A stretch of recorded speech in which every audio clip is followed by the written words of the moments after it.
Bonjour et bienvenue pour cette nouvelle saison autour des grandes œuvres d'art. Les vidéos à venir seront consacrées aux grandes réalisations de la Renaissance italienne. Vous savez, cette période particulièrement prolifique dont les historiens de l'art raffolent.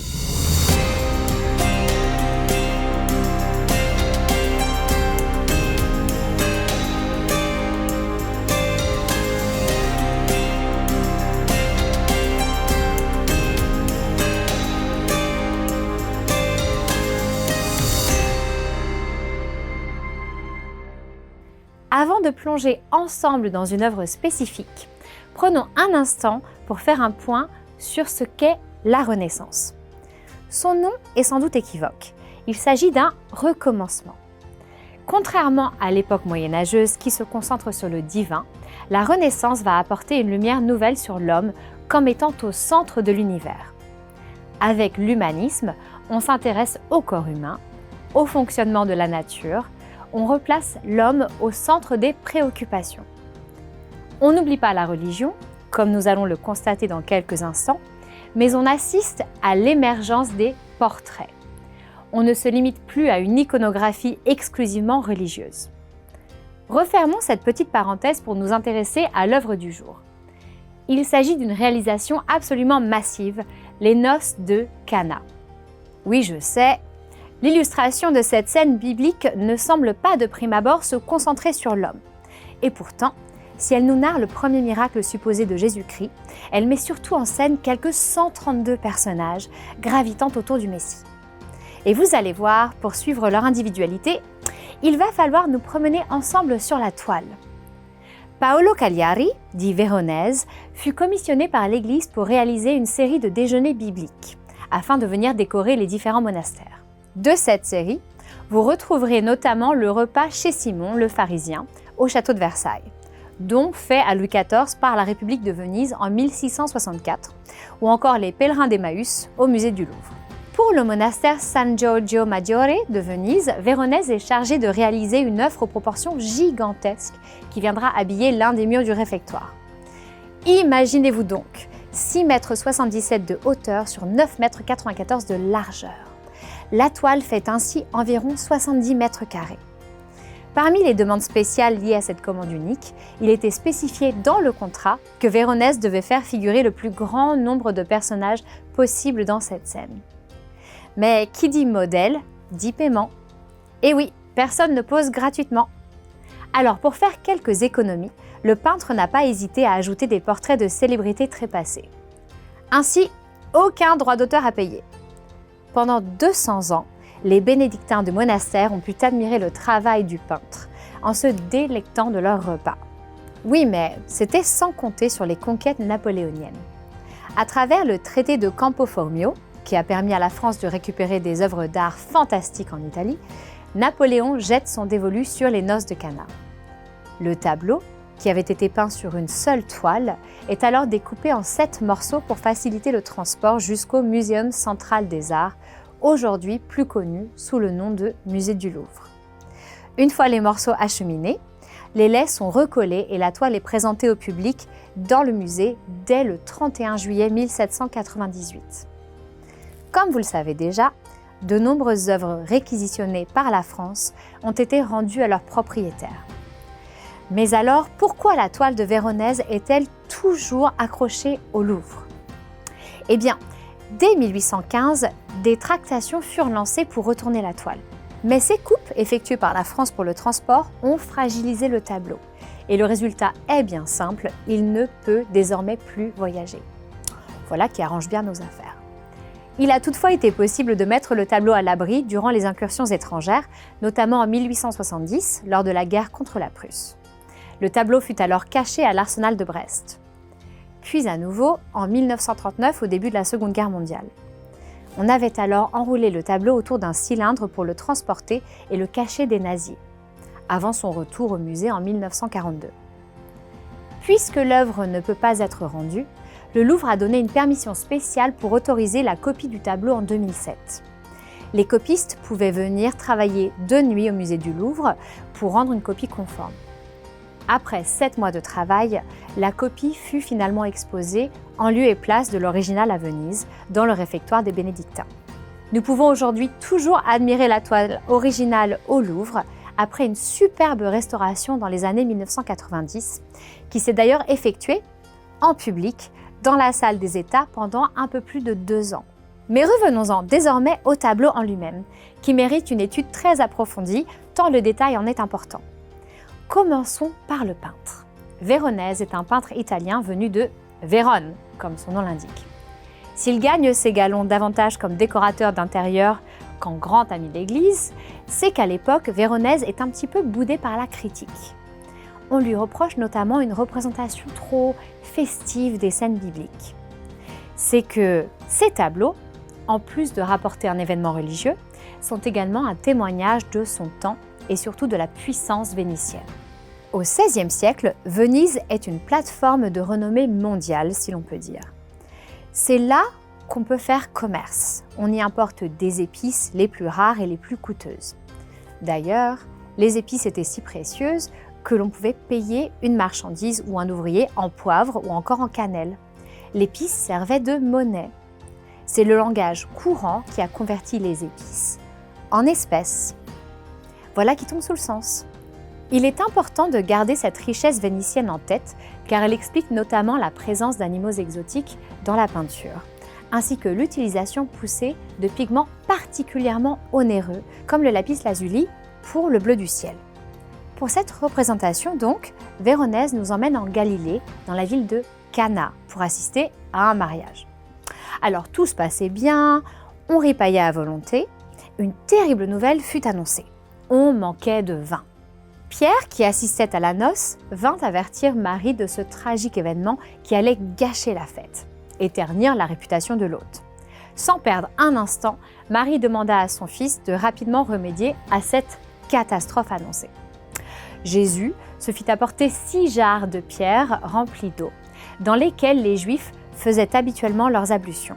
D'un coup de baguette magique, Jésus transforma cette eau en un nectar sublime, un vin dont la qualité était inégalée. Il s'agit là de son tout premier miracle. Ce qui nous frappe de premier abord en regardant cette toile de 70 mètres carrés, c'est qu'elle se divise en 2 parties. La partie basse, avec tous les personnages et cette sorte de chaos organisé, et la partie haute, principalement dédiée au ciel. Le ciel occupe pratiquement 1/3 de la toile, car il s'agit de la représentation symbolique du divin. Plus on laisse de place au ciel, et plus on souligne l'importance de Dieu. La partie haute du tableau permet également à Véronèse de nous faire une belle démonstration de trompe-l'œil et de perspective. Il ancre la scène dans la Venise du XVIe siècle, avec son campanile et son clocher, tout en ajoutant des éléments plus antiques avec les colonnes de marbre et les balustrades. La partie basse du tableau nous présente la scène du mariage à proprement parler. On assiste à une polychromie flamboyante qui permet à l'artiste de donner une personnalité à chacun des intervenants. Il ne s'agit pas d'une masse, mais d'individus bien identifiables, notamment grâce aux habits colorés qu'ils ont revêtus. Pour suivre cette histoire que Véronèse nous raconte, il nous faut commencer par la partie gauche du tableau. Un élément très symbolique nous y est présenté. Un serviteur porte une jarre d'eau. Il nous tourne le dos pour faire face à la table des mariés. Ce serviteur présente l'eau qui sera utilisée par le Christ pour son premier miracle. Les mariés sont en bout de table, parés de leurs plus beaux atours, couverts de bijoux et de draperies fines. La mariée nous jette un œil discret. Vous le verrez, sur ce tableau, la mariée et le Christ sont les seuls à regarder dans notre direction. Cette symbolique nous rappelle qu'un mariage n'est pas seulement un acte d'union avec son époux, mais aussi et surtout une union avec le Christ. Bon, en théorie du moins. À table, tous les grands noms du XVIe siècle se sont donné rendez-vous. Selon les interprétations, les mariés auraient été inspirés du marquis de Gast et de son épouse Élisabeth d'Autriche, reine de France.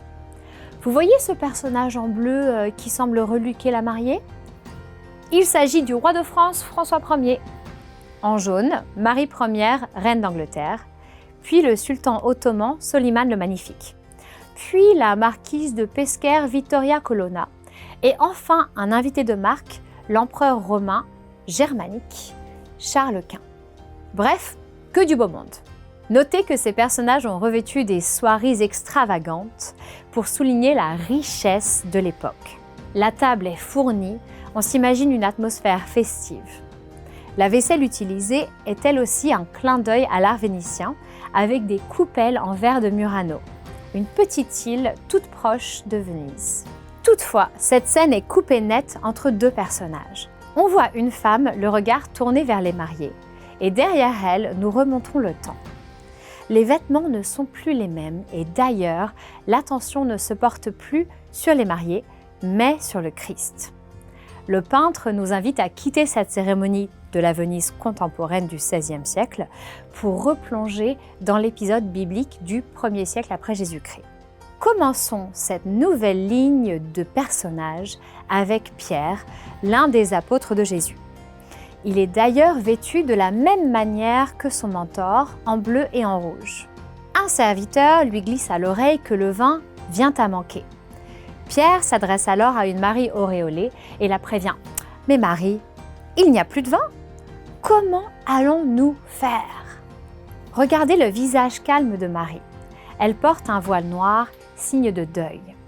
Nous verrons ensemble pourquoi dans un instant. Mais surtout, avec sa main gauche, elle semble tenir une coupe. Et pourtant, sa main est bien vide. Serait-ce une manière de signaler à son fils qu'il lui faut intervenir maintenant? Si l'on s'en réfère au texte de la Bible, Jésus n'apprécie pas vraiment d'être ainsi interpellé au milieu de la noce. Laissez-moi vous lire ce petit extrait de la Bible. Le 3e jour, il eut les noces de Cana de Galilée. Et la mère de Jésus y était. Jésus aussi fut invité à ces noces avec ses disciples.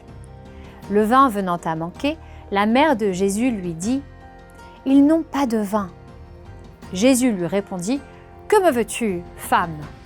Mon heure n'est pas encore venue. » Sa mère dit au servant « Tout ce qu'il vous dira, faites-le. » Jésus demande alors qu'on utilise les 6 jarres de pierre remplies d'eau, dont celle que nous avons vue en tout début de table. Il est sur le point de réaliser son tout premier miracle.